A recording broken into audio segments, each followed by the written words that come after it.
aujourd'hui bu appliqué woon la loi de façon rigoureuse mën na tas yeneen parti yëpp waxtaan boobu dafa am importance ci dialogue bi tey est-ce que vous êtes d'avis que rationalisation parti politique yi dafa war a nekk. non xam nga affaire parti politique yi je pense que yàgg nañ ko teg yàgg na nekk ci TDR yi. maanaam amul lu bees. maintenant sur cette question précise bu ñu jaawale. parce que je vois les gens mettre le focus sur oui, il y a 300 partis, il y a 200, il n'y a que 1000 partis. C'est des récépissés dans des tiroirs. Depuis, il y a plus de 10 000 associations. 10 000 associations. Vous savez ce que solo pour l'État? L'État ne doit pas viser la liberté. Oui, non, non, l'État ne doit pas si lolo. En France, si vous avez des débats, tu as l'impression que ay entités rek ñoo fa nekk parce que da ngay dégg groupe Mélenchon groupe Marine Le Pen groupe Macron groupe quelques 2 3 les Verts et cetera yooyu ngay dégg. c'est 5 groupes à peu près de 6 10 maximum mais il y a plus de 500 partis. Il y a plus de 500 partis.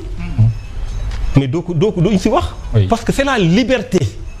par contre xam nga état lan fan la war a teg bëtam. oui mooy fan. mooy man de su ma naree dugal xaalis ci parti yooyu dafa am ay règles yu may teg dafa mel ni tey soo tegee sa caution dañ lay laaj pourcentage pour nga récupérer ko sinon ku nekk day ñëw rek teg caution rek dem. dañu naan yaa ngi teg 15 millions wala yaa ngi teg 25 millions soo amul 1% doo ko récupérer. oui. mais c'est la même règle qu'il faut répertorier partout, c'est tout. Ah bien. Bonga financer les partis politiques. Tu mets un pourcentage, participer à l'élection, un pourcentage, on te finance. En France, c'est comme ça. Oui. C'est tout. doo fi nekk di supprimer ay. mais attends récépissé si xanaa ñoom ñoo ko jël dugal ko seen bopp ba mu diisal seen bopp yi mais récépissé kan la gêné. nit am na récépissé mu ngi si tiroir kan la gêné là d'ailleurs sax élection yi ñuy dem ba. li ma jaaxal parti yooyu récépissé yi ministère de l'intérieur moo koy joxe. moo koy joxe mais c'est la liberté d'association. nañu wàcc mbir mi c'est la liberté d'association. donc récépissé yooyu dérangé wul kenn par contre su dee da nga bëgg dafa am ay règles. wutal ay règles yu souple parce que il faut pas que les règles mu doon contrainte sur la liberté. c'est important. il faut pas que ngay teg nit ñi loo xamante ne suba dinañ nekk parce que fii tout commence ci benn. ñi fi nekk tey ba ñu demee élection 2017 plus fort reste lañ nekkee député. plus fort reste. oui. président Macky Sall ba muy ñëw moom di créer partem APR. fekk na fi ay 200 partis wala lu ko ëpp. mu ñëw gagné. mu ñëw créer parti nekk parti bu bees gagné nekk président. c'est ça ñoom ba ñu créé seen parti c'est en 2014. ñaata parti moo fi nekkoon. quand même. loo gis ci benn lay commencer. très bien. bu ñu gis rek way bi parti yi non ça dérange personne. maintenant ñaar moo am. tu veux financer tu finances. am na nooy financer tu mets les règles ne lii ak lii mooy tax may financer. c'est tout. tu veux nu mu tëdd encore mu am ay règles nga ne parti lii lay doxee mu doon règles yu souple ku ko respecté parti la ku ko respecté wul nga dangu récépissé mais na doon règles yu souple c'est tout. mi ngoog si règles yooyu lii ak lii la ñuy wax pour parti. mais lii ak lii def ko pour parti. soo mënul def lii ak lii nga dem bokk si beneen parti. naturellement les choses vont truc. c'est aussi simple mais pour jiital rationaliser effacer. ils aiment bien ces mots là. effacer faire disparaître. alors Thierno à côté du dialogue national il y a aussi le contre-dialogue mais loolu yow naka nga koy jàngatee en tant qu'acteur politique une partie de l'opposition organisé ñoom.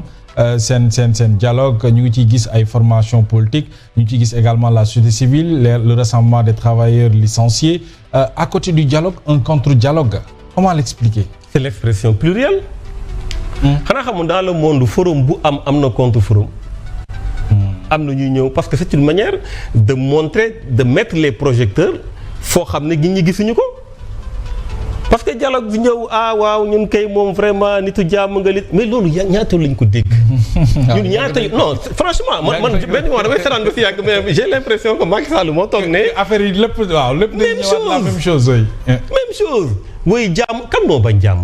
c'est que c'est am na mooy yoo xam amul njëriñ kenn bañul jàmm. dafa am yoo xamante ne xam nga la moo koy régler seen jubal jubante boobu moo koy régler. du dialogue. nit yaa ngi koy dàq. di jël moromam. parce que politique la nga jël morom dàq ko moom si biti mu yor père de famille. nga recruter ñeneen teg mais soo juboon. doo ko def parce que moom am na expérience bu mu am na kii bu mu am et cetera peut-être da ngay créer yeneen opportunité pour ñu ko bëgg a jël nga jël leen feneen loolu jub moo koy def. c'est ça jubal jubbanti boobu ñuy wax mooy lijjanti lu bëri si réew mi. moo tax ñu woote ko. moo tax ñoom ñu wax ko. loolu taxoon ñu wote ko. mais yu bëri ils sont déçus nag gars yi ils sont déçus. alors Thierno temps yi nag mayoo dara suñu premier ministre bi et puis vous pensez que le premier ministre du Sénégal Ousmane Sonko est souvent trahi par ses propos yaa ngi ko wax bind ko en évoquant justement sa récente visite au Burkina et abordant la question autour de la révolution lu jëm ci wàllug manière yi nga xam ne dont certains sont venus au pouvoir par les armes. Quelle lecture vous en faites? Non, c'est-à-dire que lu mu wax Burkina Faso wax ko fii yàggul c'est extrêmement grave c'est en fait c'est moo tax. et puis nit ñi duñ ko bàyyi xel. waaw nit ñi duñ ko bàyyi xel mais yow vous prenez le temps. oui xëy na jafe-jafe yooyu. non en fait sur le plan de la communication. daal di koy effectivement parce que en fait ji nga ñun nos pays là c'est une question d'état d'esprit ah. xam nga tey su ñuy wax oui am nañ pétrole am nañ lii am nañ non état d'esprit ñooy gérer pays yi. nan nga xalaatee réew na nga bëgg a yoree réew. te réew mi démocratie la. xam nga benn jour njëkk na wax ne. ba mu rencontre tripartite boobu amoon. ne dëkk yu pays yu développé yu mujj yi yëpp dictature moo fa am moo tax ñu développé et cetera waaye yokk heureusement Sénégal démocratie la. bon am na ñu ko gisoon wax ko ne mais nan la mën a wax loolu parce que déjà c'est faux c'est pas vrai pays bëri na ay pays yoo xamante ne surtout les pays asiatiques yoo xam ne c'est la démocratie. Donc au contraire Chine actuellement mu ngi perdre lu bëri en termes de croissance. Analyse ak rapport yu bëri yu génn dañ ne c'est par rapport aux libertés yu ñu confisquées et tout ça. Donc déjà loolu du lu jub. Ensuite nga dem Burkina tu fais pas de différence entre démocratie par ku ñu fal nee na ku ñu fal. ak ku ñëw jël par les armes beneen moyen. ku si ne mën na nekk révolutionnaire quoi. C'est-à-dire que la fin justifie les moyens non. Sans faire nag l'amalgame sur la question de l'AES parce que man dama bokk si ñu gëm ne les questions démocratiques les questions sécuritaires il faut nga xoolaat ko. C'est-à-dire que y a des pays y a des exigences de sécurité yi nga xamante ne dafa war a tax nga bañ leen a sanctionner. Par exemple la sanction contre le Mali.